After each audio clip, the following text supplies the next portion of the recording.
Hello friends, welcome to my channel RD story. আমার আজকের recipe ice cream. আজ আমি নারকেল আর দুধ দিয়ে সহজ পদ্ধতিতে আইসক্রিম তৈরি করা রেসিপিটা আপনাদের সঙ্গে শেয়ার করছি। এই আইসক্রিমটা কিন্তু আমরা ছোটোবেলায় অনেক খেয়েছি, আর খেতেও যেমনি টেস্ট, দেখতেও কিন্তু খুব সুন্দর। খুব সহজেই কিন্তু তৈরিও করে নেওয়া যায়। দেখে নিন আজকের রেসিপিটা, কেমন লাগলো অবশ্যই আমাকে কমেন্ট করে জানাবেন। আইসক্রিম তৈরি করার জন্য সবার প্রথমে যে উপকরণটা লাগবে সেটা হচ্ছে চিনি। আমি এখানে হাফ কাপ চিনি মিক্সিং জারের মধ্যে নিয়ে নিলাম। এবার একদম মিহি গুঁড়ো করে নিচ্ছি। গুঁড়োটা করে নিয়েছি, এবার আমি বাটির মধ্যে ঢেলে নিচ্ছি। আইসক্রিম তৈরি করতে তো মিষ্টির দরকার, তার জন্য আমি এখানে চিনি ব্যবহার করেছি। আর চিনিটা গুঁড়ো করে নিলে খুব সহজেই কিন্তু চিনিটা গলে যায়। আর লাগছে নারকেল। যেহেতু এটা নারকেলের আইসক্রিম, মানে দুধ নারকেলের আইসক্রিম, তার জন্য প্রথমে আমি নিয়ে নিয়েছি নারকেল। আর আমি একটা নারকেলের অর্ধেকটা থেকে একটু কম আমি নিয়েছি। আর নারকেলটা ছাড়িয়ে নেওয়ার পরে কিন্তু খোসাটা পরিষ্কার করে ছাড়িয়ে নিয়েছি। একটু কিন্তু খোসা রাখা যাবে না। মিক্সিং জারের মধ্যে দিয়ে দিলাম, আর দিয়ে দিলাম নারকেলের জলটা দিয়ে নিয়ে মিক্সিতে একবার মিহি করে বেটে নিচ্ছি। মিহি করে এখন বাটা হয়ে গেছে।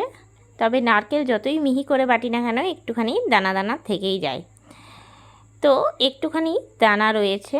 এবারে এর মধ্যে আমি দিয়ে দিচ্ছি মিষ্টি, দিয়ে দিচ্ছি আমি চিনি। আমি এখানে দিয়ে দিচ্ছি 3.5 চামচের মতন চিনি। মিষ্টিটা কিন্তু আপনারা আপনাদের স্বাদ বুঝেই ব্যবহার করবেন। তবে আমি মনে করি আইসক্রিমে একটুখানি মিষ্টিটা বেশি থাকলে কিন্তু খেতে খুব ভালো লাগে। এরপরে আমি দিয়ে দিচ্ছি গুঁড়ো দুধ। আমি এখানে গুঁড়ো দুধ 2 চামচ দিয়েছি, কেননা এখানে আমি লিকুইড দুধের ব্যবহার করব তার জন্য। এরপরে দিয়ে দিচ্ছি লিকুইড দুধ। ছোট বাটির মাপ করে আমি 2 বাটি এখানে লিকুইড দুধ দিচ্ছি। দুধটা কিন্তু আমি আগে থেকে ফ্রিজ থেকে বের করে রেখেছিলাম, তবে ফ্রিজে ঠান্ডা দুধ দিলেও কিন্তু কোনো অসুবিধা হয় না। সব কিছু দিয়ে নিয়ে খুব ভালো করে নাড়িয়ে নিচ্ছি। এরপরে আবারও আমি মিক্সিং জারে একবার ঘুরিয়ে নিয়ে ফিরে আসছি। মিক্সিতে এখন আরেকবার ঘুরিয়ে নিয়ে ফিরে এসেছি। আর কতটা ওপরটা ফেনা ফেনা হয়ে উঠেছে। এই আইসক্রিমটা কিন্তু খেতে খুবই সুন্দর লাগে। আর খুব ভালো করে বেটে নেওয়া হয়ে যাওয়ার পরে আবার ভালো করে গুলে নিচ্ছি। এখন আমার কিন্তু আইসক্রিমের যে রটা সেটা তৈরি করে নেওয়া হয়ে গেছে। এবারে আমি নিয়ে নিয়েছি আইসক্রিম মোল্ড, যার মধ্যে আমি আইসক্রিমটা তৈরি করব। তবে কারোর যদি আইসক্রিম মোল্ড না থেকে থাকে তাহলে আমি কিন্তু আগে আইসক্রিমে দেখিয়ে দিয়েছি যে কেমন করে প্লাস্টিকের গ্লাসের মধ্যে আইসক্রিম তৈরি করতে হয়। এবারে আমি মোল্ডের মধ্যে ঢেলে নিচ্ছি। তবে এই মোল্ডগুলো কিন্তু যে কোনো দোকানে বা অনলাইনে আপনারা পেয়ে যাবেন। পুরোপুরি মোল্ডের মধ্যে ঢেলে নিচ্ছি, প্রায় ভর্তি করে নিচ্ছি, একটুখানি ফাঁকা রেখে।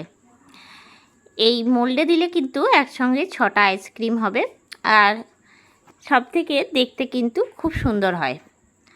তার জন্য আইসক্রিমের মোল্ড যদি আইসক্রিম তৈরি করার জন্য ব্যবহার করা হয় তাহলে কিন্তু ভালোই হয়। এরপর আমি ঢাকনাগুলো লাগিয়ে নিচ্ছি আর দিয়ে দেবো উপর থেকে কাঠি। কাঠিগুলো ঢোকাবার জন্য কিন্তু ছিদ্র করে রাখাই আছে। আর এই কাঠিগুলো তো বাজারে যে কোনো দোকানেই পাওয়া যায়। এরপরে আমি কাঠিগুলো আস্তে আস্তে করে দিয়ে দিচ্ছি এর মধ্যে।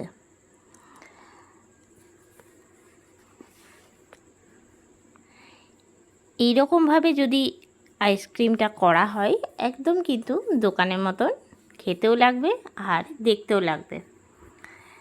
বাড়ির বাচ্চারা কিন্তু খুব খুশি হবে। তো এখন আইসক্রিমের কাঠিগুলো আমার দিয়ে দেওয়া হয়ে গেছে মোল্ডের মধ্যে। এরপর আমি ফ্রিজের মধ্যে রেখে দিচ্ছি। আমি এটা সন্ধেবেলায় আইসক্রিমটা জমতে দিয়েছি, আর পরদিন সকালে কিন্তু আমি আইসক্রিমটা বের করব। এতে কিন্তু খুব ভালো করে জমে যাবে। ডিপ ফ্রিজের মধ্যে রেখে দিলাম আর বন্ধ করে দিলাম। পরের দিন ফিরে চলে এসেছি। আবারও ডিপ ফ্রিজটা খুলে নিচ্ছি আর আইসক্রিম মোল্ড ধরে বের করে নিচ্ছি।